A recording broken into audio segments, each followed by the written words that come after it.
Messieurs, dames, Tanguy Koki.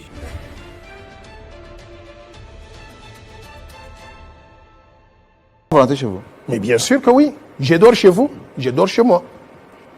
Mais bien sûr que oui. Il ne faut pas raconter donc des histoires qui sont... Vous êtes un journaliste donc de renom. Moi, je pense que ça sont des questions qu'il faut peut-être que les gens de la rue posent. Vous avez développé depuis quelques temps un concept qui énerve tout le monde. En commençant par les Congolais eux-mêmes. Congolité.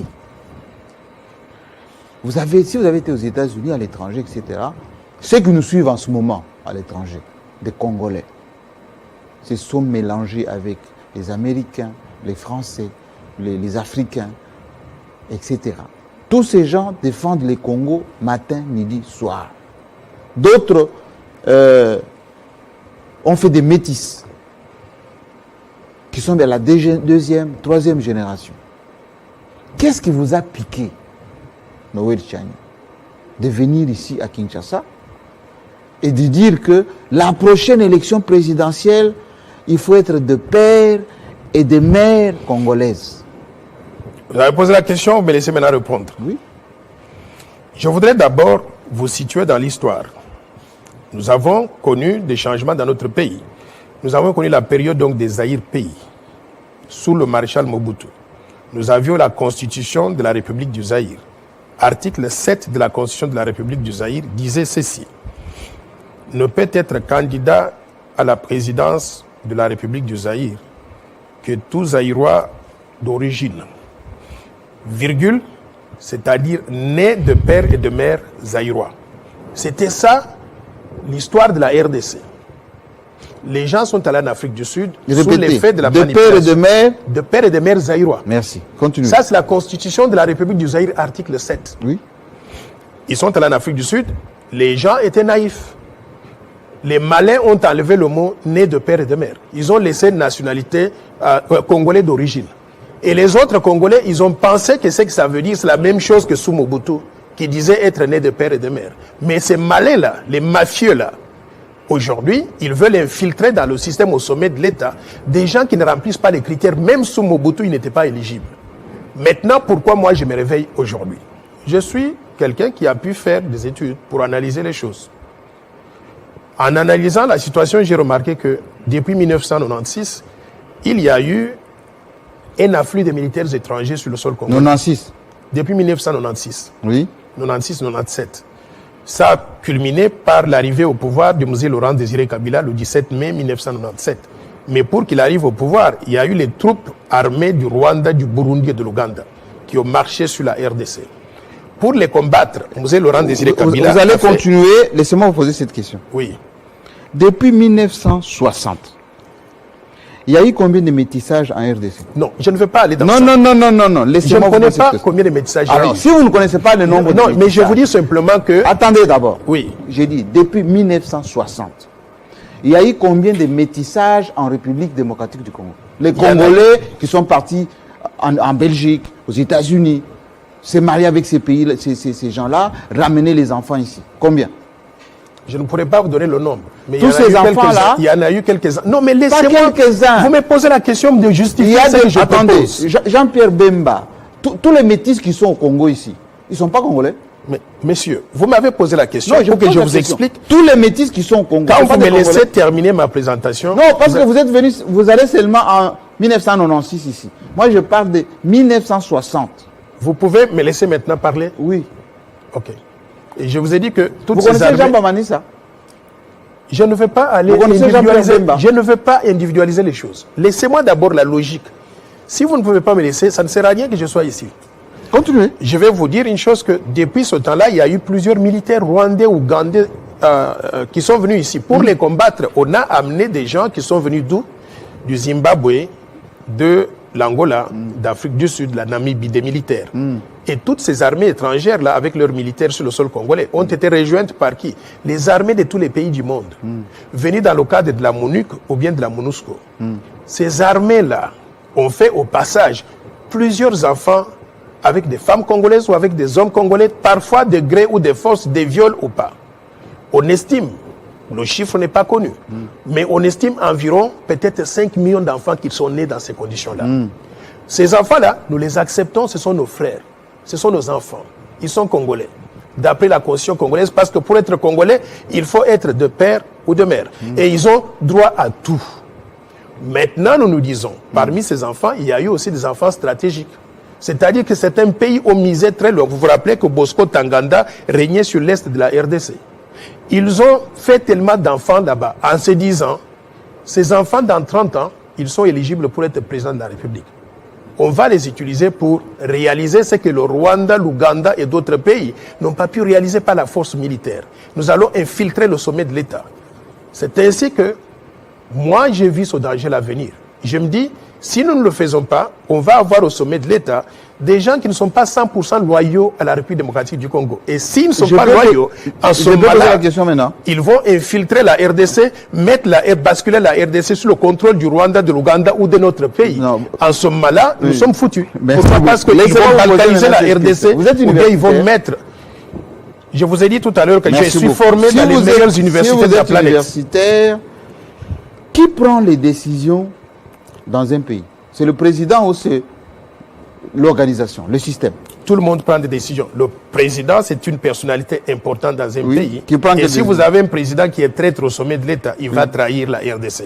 Nous avons vécu ça avec le bradage des ressources naturelles. Si on avait des présidents nationalistes, on ne serait pas arrivé à ça. Noël Tchani, les ministres, les directeurs généraux, les secrétaires généraux, les universitaires, les spécialistes. Aujourd'hui, le Congo, économiquement, est contrôlé par qui? Aujourd'hui. Moi, je pense que, Jean-Marie, pour que nous puissions avancer... Non, mais on est en train d'avancer, c'est votre concept. Non. Moi, je n'ai pas terminé la présentation de mon idée. C'est votre concept. Ma proposition, vous ne l'avez pas encore entendue. Non, j'ai dit, vous dites finir. Pas d'étrangers à la tête du pays. Je n'ai pas fini ça. Ce n'est pas ça que j'ai dit simplement. J'ai dit que tous les Congolais... Alors, laissez-moi vous poser des questions. Non, laissez-moi d'abord finir ma présentation. Je vais maintenant vous donner... Non, laissez-moi finir ma présentation. Vous m'empêchez de dire aux compatriotes de quoi il s'agit. Je vous donne maintenant les questions des téléspectateurs. Non, je ne veux pas entendre les questions avant que je finisse ma présentation. Il faut d'abord entendre ce que je propose. Moi, pose des questions quand même. Oui, mais vous me faites venir ici et vous m'empêchez de parler. Non. Carlos Mangala, qui est à Paris, il nous suit en ce moment, c'est un professeur. Il dit, professeur, pouvez-vous dire aux Congolais une seule initiative à impact visible pour le bien des Congolais que vous avez prise? Je vais vous donner, à part ces concepts de... Je vais vous dire maintenant une seule initiative à impact visible pour les Congolais. Oui. Chers compatriotes qui se trouvent à Paris, il faut d'abord qu'ils viennent au Congo, il va savoir ce que j'ai fait. Mais je vous informe qu'en 1997, ce pays avait une monnaie qu'on appelait le Zaïre monnaie. J'ai été appelé par Mzee Laurent Désiré Kabila et il m'a dit, aidez votre pays à se doter d'une monnaie crédible. Mzee Laurent Désiré Kabila. Vous connaissez? Et bien sûr, il m'a appelé. Il vous a appelé, Mzee? Il m'a appelé chez moi, à Washington. Ah bon? Il avait votre téléphone? Bon, un chef d'État qui veut savoir où se trouve un Congolais. Alors, Mzee, vous avez fait venir et puis? Il m'a fait venir et il m'a dit, aidez votre pays à avoir une monnaie crédible. Vous savez quoi? On a mis en place un comité de réforme de la monnaie. J'ai co-présidé le comité de réforme de la monnaie. Nous avons conçu le franc congolais en remplacement du Zaïre monnaie. Mais bien sûr que oui. Avec Jean-Claude Massango? Jean-Claude Massango est venu après qu'on ait conçu la monnaie. Il ne faisait pas partie de l'équipe au départ. Jean-Claude Massango? Laissez-moi finir, messieurs. Il va vous intenter un procès. Qu'il aille, moi je vais l'intenter de procès parce qu'il réclame des choses qu'il n'a pas faites. Vous dites que vous avez participé à la mise en place du franc congolais. Mais messieurs, laissez-moi finir. Oui. Vous ne voulez pas que je puisse finir? Oui, finissez. Ok. On a conçu le franc congolais. Et je vous informe que c'est moi, Noël Tchani, que vous voyez devant vous, qui est convaincu personnellement, pas assisté d'autres personnes, qui est convaincu Mzee Laurent Désiré Kabila. C'était où? Au Palais de la Nation. Je l'ai convaincu. Laissez-moi finir, s'il vous plaît. Oui. Je l'ai convaincu à ne pas mettre ses photos sur les billets de banque. C'est pour cela que nous avons le franc congolais qui n'a pas la photo du président de la République. C'est vous qui avez dit à vous ne mettez pas. C'est moi qui voyais et je voudrais vous donner quelques références. S'il vous plaît, appelez le ministre des Finances de l'époque, Maompanga Monananga. Il devait être avec moi à la réunion, il avait choisi de ne pas être parce qu'il était appelé à autre chose. Je suis resté seul me débattre pour convaincre M. Laurent Désiré Kabila à ne pas mettre ses photos sur les billets de banque. Et je lui ai dit qu'une monnaie crédible, ce n'est pas celle où il y a le président en poste qui met ses photos partout. Et je lui ai donné l'exemple de Mobutu. Regardez, il avait ses photos partout. Il avait même mis sa photo sur le bâtiment de la Banque centrale. Mais il est parti On l'a chassé du pays. Si vous voulez être populaire, faites le contraire de ce que Mobutu a fait. C'est Noël Tchiani qui est l'auteur donc de cela. Je suis le véritable père du franc congolais, monsieur. Maintenant, deuxième exemple. Je veux que vous puissiez savoir aussi. Mzee Laurent Désiré Kabila venait de mettre un conseil d'administration de la Banque centrale. Le conseil d'administration incluait qui? Il y avait 12 membres du conseil d'administration, parmi lesquels 7 ministres en poste. Mpanga Monananga, Pierre-Victor Mpoye, Étienne Richard Mbaya, Badimani Moulumba, Thomas Kanza et j'en passe. Ils étaient 7. Je suis revenu. J'arrive, laissez-moi finir. Noël Tchiani. Mais c'est pas vous, Noël Tchiani. C'est moi. Je vais vous dire attendez. C'est moi. Attendez, c'est pas vous, Noël Tchiani, ici, qui dénigrez Mouzé tous les jours, qui dénigrez la révolution. Je n'ai jamais. Attendez. Non, s'il vous plaît, il faut ce n'est pas vous qui dénigrez Mouzé tous les jours, qui insultez son fils, qui dites que depuis vous voyez comment vous sautez l'arrivée de l'AFDEL, les Kabila, ils n'ont rien fait. Vous voyez comment vous sautez de coq à l'âne. Mais je vous dis les choses que j'ai faites. Vous m'avez demandé ce que maintenant, vous reconnaissez les biens de Mouzé. Je vous ai dit que ça, ce sont les biens de Mouzé. Je vous ai dit que ça, ce sont des choses que j'ai conseillées à Mouzé et il les a fait. Au fait, ce sont mes biens.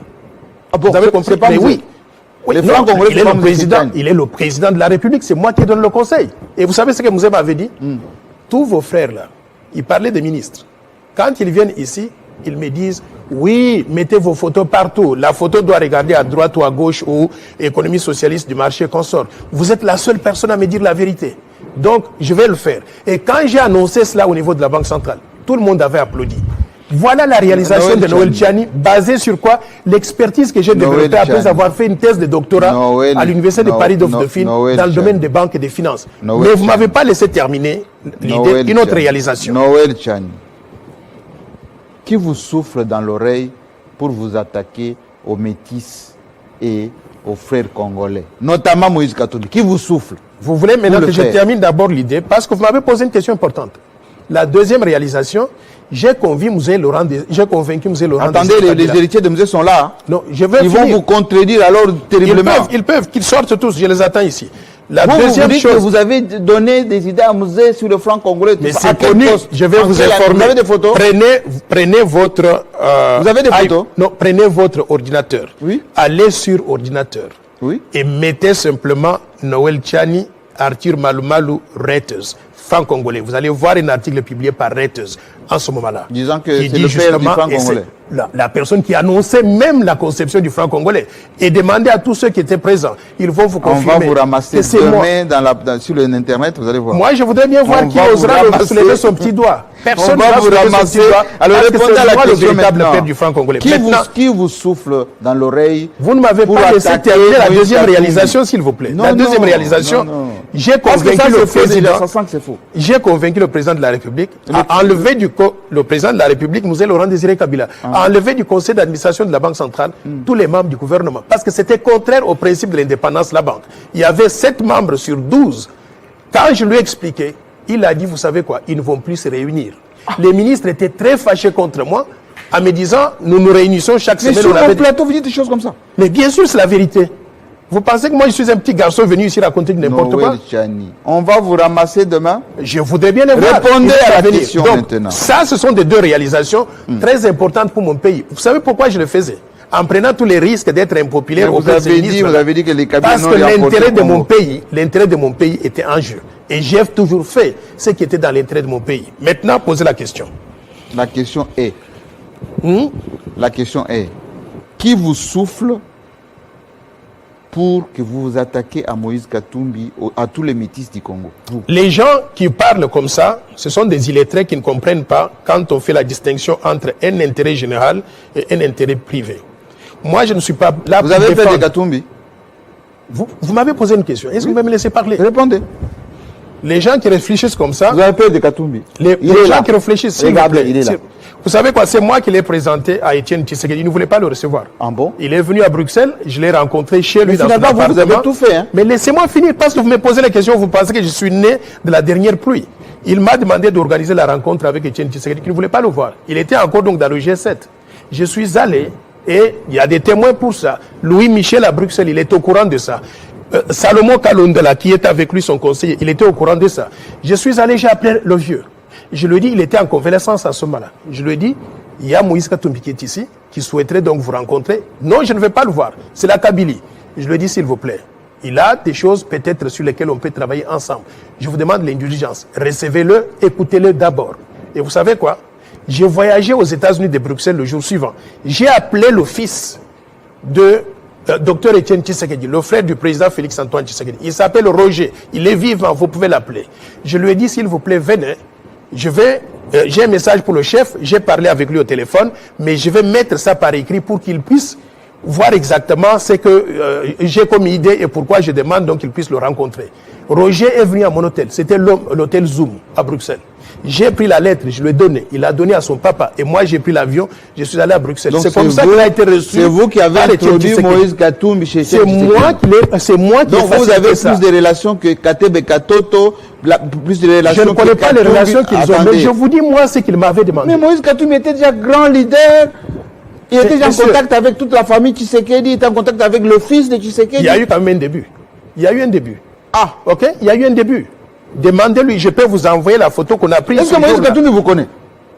Je vais vous envoyer la photo qu'on a prise ensemble, lui et moi, dans son appartement ce jour-là. Je vais vous envoyer ça. Si vous voulez, ce soir-là, je vous l'envoie.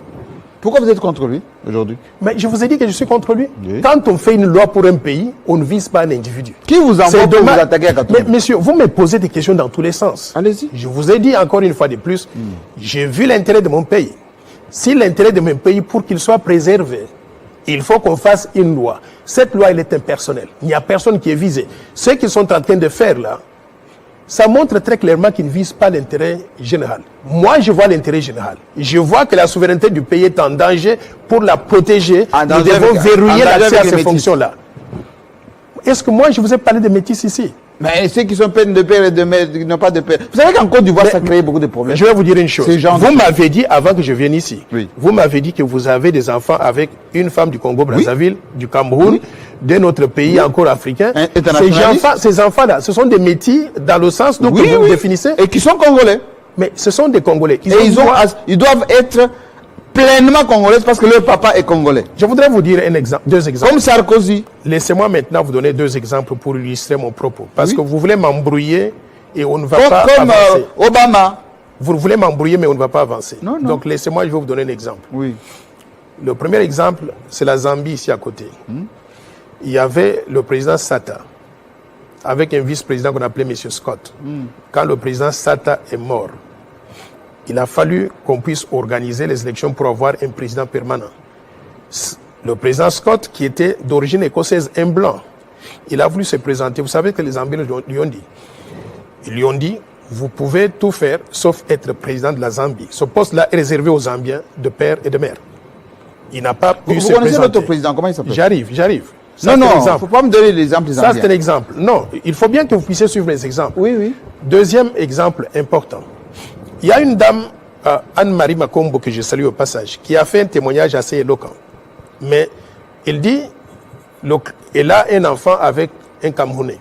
Cet enfant a été élevé au Congo, dans la maison de Anne-Marie Makombo, la Congolaise, et à côté de son père adoptif, le père adoptif de l'enfant, qui est donc congolais. L'enfant grandit et un jour, tout récemment, il y avait un match entre le Congo et le Cameroun. Tout le monde dans le salon était congolais. Et on l'a toujours considéré congolais. Mais dès que le Cameroun donc a marqué, l'enfant a sauté. Il était le seul à applaudir le Cameroun et tous les autres Congolais étaient surpris. La mère a dit, mais elle était surprise de voir qu'un enfant qui a grandi parmi nous les Congolais, comment est-ce qu'il est attaché au Cameroun comme ça? C'est ça que j'appelle la loyauté. Loyauté partagée, cet enfant, il est attaché à la RDC de sa mère, mais aussi au Cameroun de son père.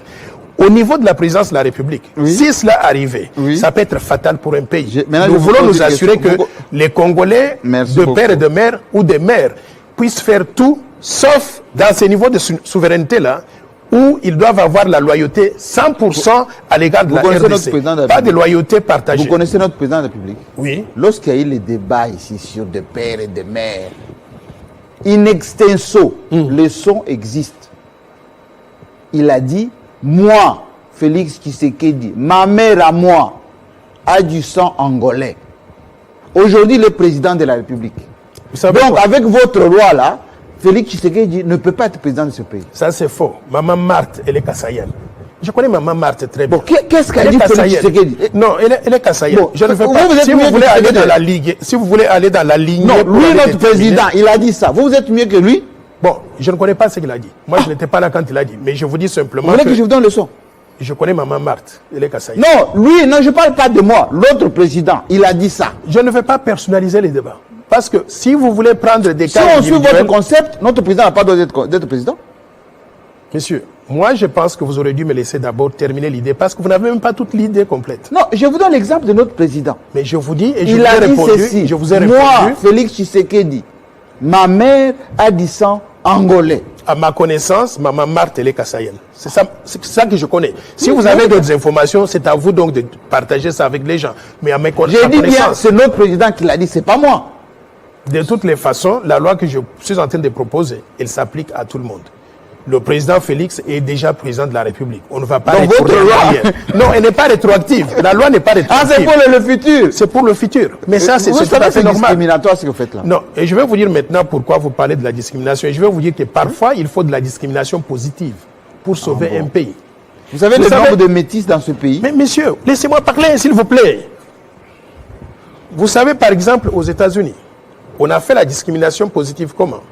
Les Américains, qui sont venus tous des pays étrangers, ils ont dit, sont Américains ceux qui sont nés sur le sol américain. Et ils sont éligibles pour tout, y inclut devenir président des États-Unis d'Amérique. C'est comme ça que Barack Obama, que les gens considèrent à tort comme étant africain, c'est un Américain qui remplit les conditions parce qu'étant né sur le sol américain.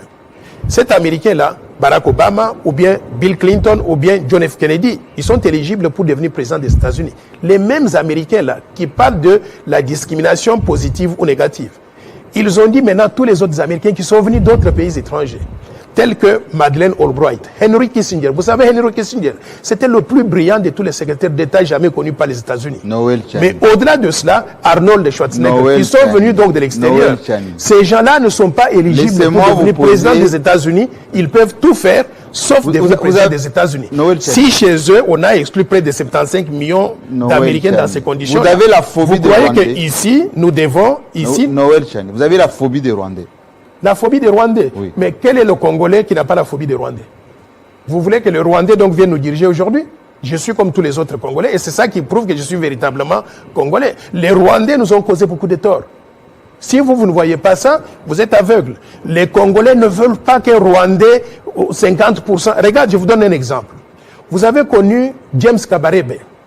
Moussa Laurent Désiré Kabila nous l'amène ici, nous dit que c'est un Congolais. On le met chef d'état-major de l'armée. Il connaît tous les secrets. Il connaît tous les secrets. Vous commencez à parler du mal de Moussa maintenant. C'est pas le mal, c'est la vérité. Vous avez fait créer laissez-moi finir. Il connaît tous les secrets militaires. Qu'est-ce qui arrive? Lui et Moussa, ils ne s'entendent pas. On les chasse, ils rentrent au Rwanda. Et vous savez, comme il connaissait tous les secrets militaires, premier acte, il prend l'avion plein de militaires rwandais. On prend Kitona, la base de Kitona. On confisque le barrage d'Inga. On coupe l'électricité à Kinshasa. C'est ça l'infiltration de l'État. Nous voulons éviter ça. Noël Chani. Les Congo, est-ce que le Congo appartient aux Kassaïens? Je vous ai dit que le Congo appartient aux Kassaïens. Nous sommes 105 millions d'habitants. Les 105 millions d'habitants, je les considère tous les mêmes. Kassaïens, lingalophones, congophones, swahiliphones. Nous sommes tous les mêmes. Pourquoi il n'y a que les Kassaïens qui peuvent développer des thèses comme ça? Mais, mon cher ami, moi je suis choqué que vous puissiez voir les choses en ces termes-là. Moi, je ne vois pas les choses en termes de tribus. Je suis un véritable nationaliste. La loi que je propose là, je vous on connaît un pasteur qui parlait comme ça, comme vous, un pasteur. On ne citerait pas son nom, tout le monde l'a compris. Mon cher, moi je suis déçu. Vous développez le mécanisme comme ça. Aujourd'hui, les partenaires... Je suis déçu. Attendez. Je suis déçu que vous parliez comme ça. Attendez, les partenaires du président ont été, il ne nous reste pas beaucoup de temps, ont été Vital Kamerhe, Joseph Kabila, Moïse Katumbi, Jean-Pierre Bemba. Si déjà, vous les Kassaïens, vous faites fâcher le président de tous ses partenaires, avec qui Félix Tshisekedi va travailler. Mais en quoi ce que je fais engage le président ou bien fâche les partenaires de Félix? Parce que la loi que je propose là, non, je vais vous dire quoi. Oui. La loi que je propose là, oui, elle va protéger la souveraineté nationale. Vous savez, la souveraineté nationale... Non, laissez-moi finir. Oui. La souveraineté nationale, elle est applicable à qui? À tous les Congolais, sans exception. Il n'y a aucun Congolais qui aimerait que son pays soit dirigé par un moitié Congolais et moitié Rwandais. Aucun Congolais. Tous les Congolais, les vrais Congolais, ils sont d'accord avec moi. Il faut regarder les réseaux sociaux. Est-ce que vous ne vous rendez pas compte que, en faisant ce que vous faites ici, vous allez faire haïr les Kassaïens de toutes les tribus du Congo. Mais vous savez quoi? Je suis adoré maintenant par tout le monde, par tous les Congolais. Dans Pourquoi votre il faut tête. cueillir? Mais dans ma tête, regardez les sondages. Donc sur il y a une dame là qui a Benita, je crois, qui a connu qui a fait un sondage. Quel institut?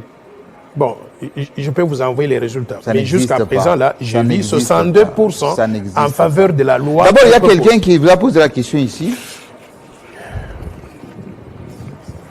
Demandez à M. Tchani, il n'est ni député, ni qui que ce soit. À quel titre il fait ce type de Très bonne proposition? question. À Très, quel très titre? bonne question. Vous savez, le problème avec le Congo, c'est qu'on pense que pour faire quelque chose pour son pays, il faut être président de la République. Non, Pour faire c'est quelque pas chose, ça. j'arrive. Il faut Pour être faire élu, quelque il faut chose pour son pays, faut voir il que la faut- qualité. Pour faire quelque chose pour son pays, il faut être député ou bien sénateur. Oui. Moi, je pense que tout citoyen congolais a le droit et le devoir de participer à la gouvernance de son pays, avec des propositions concrètes. Quand je vois des choses qui ne marchent pas, j'ai fait ça sur votre télévision ici. On voulait construire le pont entre Kinshasa et Brazzaville. Je suis intervenu sur Télé 50 avec Kilolo,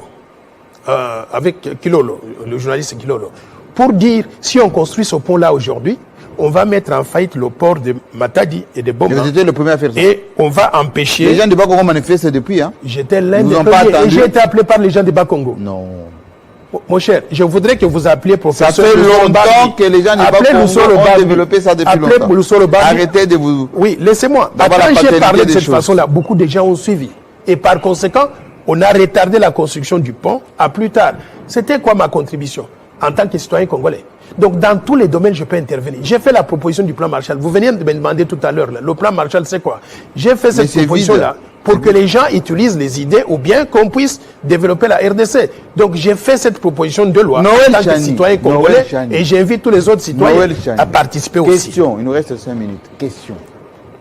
Vous parlez de la Banque centrale, vous parlez de la bonne gestion, etc. Aujourd'hui, on fonctionne hors budget.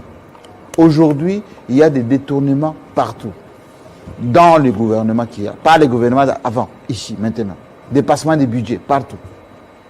Des justices à deux vitesses. La Constitution est torturée dans tous les sens. Pourquoi vous ne prononcez pas sur tout ça, sauf sur les individus? Messieurs, moi, je pense que vous êtes très injuste à mon égard. Et je pense que vous me suivez sur Twitter. Chaque jour, j'envoie des tweets, soit pour dénoncer ce qui ne marche pas, soit pour faire des propositions des choses qui doivent être faites tous les jours. Et beaucoup de personnes me suivent donc dans ce sens-là. Quand vous dites ça, c'est que vous êtes très sélectif. J'étais l'un des premiers à dénoncer les dépassements budgétaires. Non pas par une institution, mais par toutes les institutions de la République. J'étais l'un des premiers à dire que le budget que nous avons ne nous permet pas donc de faire grand-chose. Nous devons diversifier l'économie, diversifier donc l'assiette fiscale pour qu'on puisse avoir plus de ressources. Toutes ces choses-là, je les fais tous les jours et vous pensez que ce que je fais, je vise des individus. Il n'y a aucun individu que je vise. Le Félix Tshisekedi a dit ici, ça c'est Arnaud Moussamba qui est à Libreville au Gabon, qui nous suit en ce moment. Il dit, le président Tshisekedi a dit que la question de la nationalité unique soit supprimée pour permettre aux compatriotes de revenir investir au pays. Vous savez, c'est ça la deuxième portion de la proposition que j'ai faite. Vous ne me laissez pas parler. C'est pour cela que les gens ne sont pas au courant de ce que je propose. À part verrouiller l'accès, non pas simplement à la présidence de la République, à la présidence du Sénat, mais aussi à ce que j'appelle les chefs de corps, c'est-à-dire présidence de l'Assemblée nationale, la direction générale de la migration, l'Agence nationale des renseignements, les ministères régaliens, c'est-à-dire la défense, l'intérieur, la justice, les affaires étrangères, les finances. À part ces choses-là, l'armée et la police, à part ces choses-là, je propose qu'on adopte le principe de l'irrévocabilité de la nationalité congolaise. C'est-à-dire que on est né congolais, on vit congolais, on meurt congolais, on est enterré congolais. Vous pouvez dire tout ce que vous voulez. Quand les gens vont à l'étranger, ils obtiennent des nationalités étrangères. Ce sont ce que j'appelle moi des papiers, des nationalités de convenance pour être en mesure de travailler dans ces pays-là. Mais ils sont foncièrement congolais. Donc je veux qu'on adopte ce principe-là. Donc vous voulez qu'aucun Congolais n'épouse une femme étrangère? Je n'ai pas dit ça. Vous m'attribuez des choses que je Oui, n'ai pas mais dit. leurs enfants, ils vont avoir droit à quoi? S'ils ne peuvent pas aspirer à devenir président de leur pays, Laissez-moi aspirer finir à d'abord cette idée. devenir président du Sénat, aspirer à devenir chef de la police. Laissez-moi finir d'abord l'idée Oui. que j'avais. Donc je disais l'irrévocabilité de la nationalité congolaise.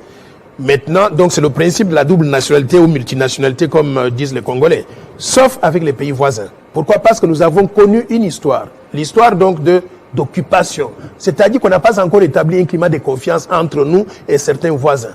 Il faut exclure la double nationalité avec ces pays-là jusqu'à ce qu'un jour, on se sente à l'aise et qu'on se dise que nous sommes vraiment des frères. En ce moment-là, on pourra revoir ce principe. Donc ça, c'est la proposition donc, que j'ai faite. Maintenant, vous me demandez si je ne veux pas que les Congolais épousent des femmes étrangères. Je ne peux pas entrer dans le domaine de l'amour. Si vous aimez une femme étrangère, vous l'épousez. Mais vous devez aussi connaître la loi de votre pays. Cet enfant peut tout faire. Ce n'est pas n'importe qui devient président. C'est devenir chef de la police. Non. Sauf devenir des finances. Ce n'est pas sauf devenir même gouverneur de la ville. Ce n'est pas n'importe qui va aspirer à devenir président de la République. Vous avez étendu ça maintenant aux finances, à la police, au renseignement. Ils peuvent tout devenir. Ils peuvent tout devenir. C'est-à-dire, ils peuvent être professeurs d'université. Ils peuvent être médecins, sauf chef ils de la peuvent police. Des hommes d'affaires, ils peuvent être présidents des clubs de football, ils peuvent être sauf comme la police. Ils peuvent être comme la fille allemande qui est allée donc gagner la médaille pour au nom de la RDC. Elle est allemande, elle est la nôtre, on l'accepte. Sauf les fonctions de souveraineté. Et ces lois-là, ce n'est pas simplement Noël Tchani qui les propose pour la RDC. Tous les pays du monde les ont adoptés. Les États-Unis d'Amérique, la Zambie, le Cameroun, le Sénégal, tous les pays du monde. Noël Donc, nous ne devons pas être naïfs. Vous êtes un peu démodé. Moi, je pense que je suis trop en avance sur ma période. Vous savez, quand il y avait... Pour quelqu'un qui a voyagé, qui a étudié, qui a été dans les universités, qui est allé à la Banque mondiale, si vous réfléchissez comme ça, on vous trouve obsolète. Mais sincèrement, vous savez quoi? Oui. Vous êtes manipulé par quelques personnes qui visent leur intérêt personnel. Qui? Mais quand vous regardez... Non, toute votre interview ici, vous parlez donc des intérêts d'un individu ou de deux individus. Mais qui? Ce que je propose là, tous les Congolais sont derrière moi. Et je vais vous dire que cette loi, elle va passer. Pourquoi? Parce que j'ai vu la dynamique parmi les Congolais. Ils sont tous mobilisés. Vous connaissez la Côte d'Ivoire? Je connais la Côte d'Ivoire très bien. Vous connaissez l'ivoirité? Je connais très bien. Ça a donné quoi? L'histoire de la Côte d'Ivoire n'est pas la même que l'histoire de la RDC. La Côte d'Ivoire n'a pas été envahie par des pays voisins. La Côte d'Ivoire n'a pas été pillée dans ses ressources naturelles par des pays voisins. On continue à nous piller aujourd'hui. Qui pille le Congo aujourd'hui? Mais vous connaissez qui pille le Congo? Le coltan, il est exporté par qui? Oui, mais qui vous le connaissez très bien. Les Rwandais, les Ougandais. International. Qui pille le Congo? Les Rwandais, les Ougandais, les Burundais, plus les firmes multinationales. Plus les firmes multinationales, avec la complicité de quelques Congolais. Congolais d'origine, ou Congolais 100% ou 50%, mais la complicité de certains Congolais corrompus. Si vous avez travaillé dans le système international, vous savez que les multinationales, les banques internationales, les systèmes financiers internationaux, c'est eux qui sont derrière les groupes armés. Vous affirmez ces choses-là et je vous dis, c'est peut-être parce que j'ai Il n'y a pas peut-être, c'est ça la vérité. J'arrive. C'est peut-être parce que je ne pas le Rwanda, les tout petits pays là comme des prédateurs. Vous savez quoi? C'est peut-être parce que j'ai évolué dans le système international, que j'ai voyagé dans plusieurs pays, que j'ai vu comment ces pays-là sont gérés par qui, que j'ai dû être sensible à ça. Et je voudrais protéger mon pays en utilisant cette expérience. Ça s'appelle du populisme. Il y a des gens qui sont en train de propager des fausses vidéos là pour dire oh non, vous savez quoi, le Ghana a été réformé par Jerry Rawlings. C'est vrai. Mais vous savez comment Jerry Rawlings est arrivé au pouvoir? Par un coup d'État. Ok? Nous ne voulons pas arriver donc dans ces conditions-là. Nous voulons créer des règles que tout le monde va respecter. Sarkozy? Je connais le Sarkozy. L'histoire de la France n'est pas l'histoire de la RDC. Ce n'est pas la même histoire. Nous avons notre histoire ici. Nos réalités ici. Nos réalités, c'est quoi? C'est que le Rwanda a envahi la RDC. L'Ouganda a envahi la RDC. Ils ont voulu placer à la tête de quelle province? Pardon? Le Rwanda a pris quelle province? Non, ils ont envahi, c'est-à-dire... Oui, mais ils ont envahi, mais ils ont pris quelle province? Ils ont pris toute la RDC, littéralement. Mais bien sûr, c'est comme ça que Mouzé Laurent Désiré Kabila est arrivé au pouvoir. Vous le savez très bien, non? Mais bien sûr que oui. Avec Mouzé? Mais bien sûr qu'ils... Qui a envahi le pays? Vous n'avez pas vu les Rwandais ici? Mais Jean-Marie, vous me dites que vous étiez journaliste depuis longtemps. Comment est-ce que vous ne connaissez pas ces réalités-là? C'est pas les Rwandais, monsieur. Mais bien sûr. Les Rwandais n'étaient que des éléments utilisés pour arriver ici. Je ne refuse pas, mais nous avons vu le Rwanda. Comme les Français, et je dis bien qu'il y a eu des ils ont utilisé les Américains, comme les Russes. Je ne refuse pas ça, mais nous savons nos voisins, ce ne sont pas les États-Unis. Nos voisins, c'est les Rwandais, les Ougandais et les autres. Éviter seulement la haine. Merci beaucoup. Maintenant, les gens vont se rendre compte de ce qu'est réellement Noël Tchani, parce que Noël Tchani, en tant que Kassaïen, il a envie d'encourager ses frères à contrôler les systèmes. Mais avec des principes comme ça risque de ne pas aider. Pouvez-vous m'accorder une minute maintenant pour conclure? L'unité nationale et surtout la cohésion. Vous pouvez m'accorder maintenant une minute pour conclure? Vous avez la minute. Je voudrais dire ceci, mes chers compatriotes. Je propose de verrouiller l'accès à la présidence et à certaines fonctions essentielles de souveraineté pour protéger la souveraineté nationale et surtout pour promouvoir l'intérêt général. Cette loi que je propose ne vise aucun individu. Ça concerne tous les 105 millions de Congolais que nous sommes. Même ça, pas c'est la Moïse première chose. Katumbi. Mais le deuxième aspect que je voudrais proposer, Oui. c'est pour éviter donc cette infiltration au sommet de l'État. Nous voulons avoir à ce niveau-là de responsabilité des gens qui sont 100% loyaux à la République démocratique du Congo et qui ne vont pas hésiter à prendre des décisions en notre faveur. Deuxième élément de la proposition que j'ai fait, je voudrais qu'on introduise. C'était une minute. Je voudrais qu'on introduise le principe donc de l'irrévocabilité de la nationalité congolaise. On est né congolais, on reste congolais jusqu'à la mort. Si vous optez pour la nationalité étrangère, c'est votre affaire. Mais nous vous reconnaissons en tant que Congolais. Mais nous allons exclure, dans ma proposition, la double nationalité avec les pays voisins à cause de l'histoire récente que nous avons connue. Je vous invite tous, mesdames et messieurs, à réaliser que je ne suis qu'un bon samaritain. Je voudrais sauver la République d'une infiltration au sommet de l'État. Et je voudrais vous remercier de soutenir cette proposition qui est salutaire pour notre pays. Merci beaucoup. Noël Tchani, commencez d'abord à faire élire comme député. Et là, peut-être vous avez Je n'ai pas besoin, je suis plus débattre de ces choses à l'Assemblée. Je suis très important. Merci la beaucoup. loi que je propose se trouve maintenant à la table de l'Assemblée nationale. Qualité pour le faire. Merci. Mais je suis citoyen congolais. Et vous allez suivre cette émission très régulièrement et vous tirez votre propre conclusion parce qu'ici, on laisse la parole à tout le monde et au contenu, c'est toi d'analyser vous-même ce que l'invité a pu dérouler aujourd'hui. À très bientôt, avec le même plaisir.